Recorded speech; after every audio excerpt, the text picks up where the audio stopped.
कुसुमसङ्काशं काश्यपेयं महाद्युतिं तमोरि सर्वपापघ्नं प्रणतोऽस्मि दिवाकरम्। ॐ ह्रां ह्रीं ह्रौं सः सूर्याय नमः। ॐ ह्रां ह्रीं ह्रौं सः सूर्याय नमः।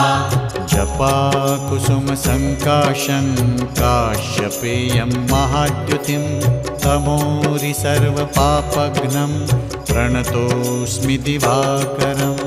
ॐ ह्रां ह्रीं ह्रौं सः सूर्याय नमः। ॐ ह्रां ह्रीं ह्रौं सः सूर्याय नमः। जपाकुसुमसङ्काशं